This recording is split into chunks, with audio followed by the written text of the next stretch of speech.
it's not like we have a lot of people waiting in line, so I wasn't too worried about you going along on that. But I do appreciate you looking at the time. Ma'am, we were talking about what's in food packaging and the popcorn and the nonstick pans, which, I mean, the consumers are the ones that want to buy those pans because cast iron is hard to deal with. And for a guy that doesn't cook at all except Spam, I know that sounds bad. Yes, I'm the guy that likes Spam, okay? I'm that one that buys that stuff because it's the only thing I cook at my house up here in D.C. I also want to bring to everybody's notice that it's also on all of our touch screens, right? PFAS is in everyone. So by using our touch screens, by using our phones, which everybody here has, and every one of our schools are giving them out for things. That's how they're doing their homework now and doing their work at school. Is this contaminating our kids too? Every time they use the phone, every time they do their work at school. Thank you for that question, Senator. And I'm not aware of studies that have looked at the extent of PFAS coming off of phones and touchscreens. I wonder about that with my own children as well. But I do worry about the potential for PFAS to come off of products and end up in people's bodies. Yeah, I mean, I bring that up because the pan, you know, you're talking about the food, but the Teflon's designed to stay there. I mean, these, if you look at my phone, which you can't see, I don't even replace it every time I crack my phone because I know I'm going to drop it the next day. But, it cracks up. We see them crack up, and it's constantly on our head. It's constantly on our fingers. We're constantly using our fingers. So I don't know how this isn't the same as using a pan. I mean, I'm serious. I mean, if you're talking about contamination, how does it transfer from one place to the next if it's not transferring by touch? And I say that because we don't know. And so when we're moving forward to put a ban on PFAS, one, what are we going to replace it with? I don't think coconut wax is going to replace these touch screens, right? When we start talking about insulating cups, I will leave the names out of them, but my kids drive me nuts with all these stupid insulating cups every time they get in my truck. And it's like some fad that they carry, and it drives me nuts. But every one of those insulation cups, for the most part, have PFAS in them, right?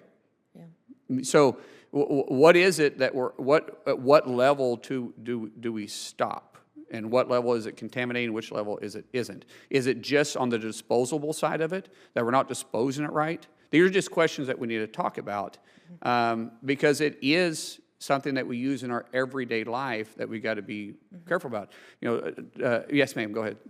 If I might, Senator Mullin, I want to suggest a couple things here. Yes. That yes, these are all ways that we can be exposed. We do know that PFAS can be dermally absorbed, so through your skin.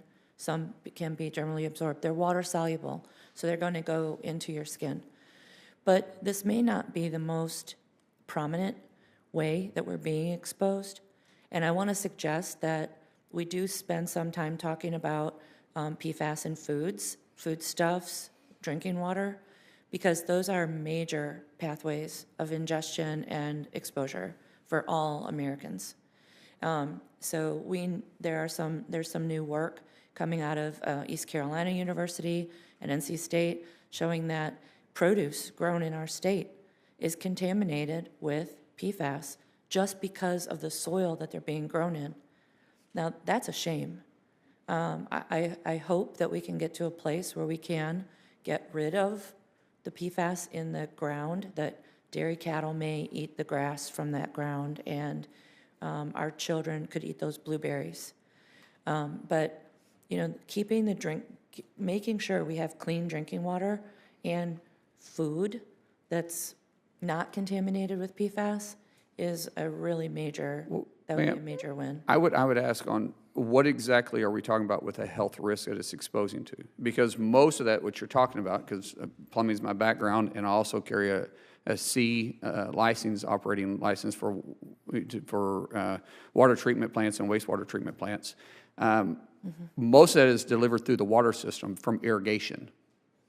But what we actually don't know is what harm is actually causing. What's the long-term effects? We're identifying PFAS is there, but it's like we're putting the cart before the horse. We're saying that it's there, so it must cause some type of issue. But there's not enough study to actually say it is causing these issues. And I just want to be cautious. I don't want to overreact, and I'm not getting into all my questions because I want to talk about semiconductors too, sir. But I'm running out of time, and we will circle back on this. The whole point I'm trying to make right here is we all see that it's everywhere. It's everywhere. Yeah.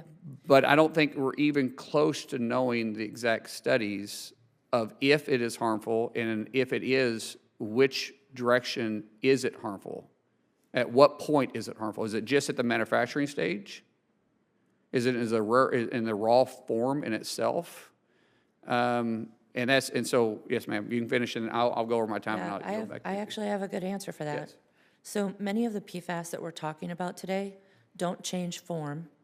So it would be whatever the PFOA, for instance. If you're exposed to PFOA, that's what's in your blood, and that's what stays in your blood. And it is not easily removed from the body. We do know that a good handful of PFAS, we do know the health effects. And I have put on the docket 2 really good reviews of the health effects of PFAS. One that was written by federal employees working across the entire base of the federal government. Anybody who worked with anything with PFAS was on this committee that wrote the PFAS report to Congress. Numerous health effects, both in humans and toxicology studies and ecology studies, are in there. Also, some colleagues of mine wrote specific targeted areas that have the biggest weight of evidence for health effects of PFAS. And those do include cancer, birth weight reduction of newborn infants. And we can so specifically for the newborn infant issue. I'm sorry, you had to wrap up almost 2 minutes over time. I'm sorry. Okay, all right. And I apologize about that. So for the newborn infants, we can estimate the amount of decrease in their birth weight by the amount of increase in the PFAS in the mom's blood. Thank you. There's a direct correlation. I'm over time. We'll circle back around.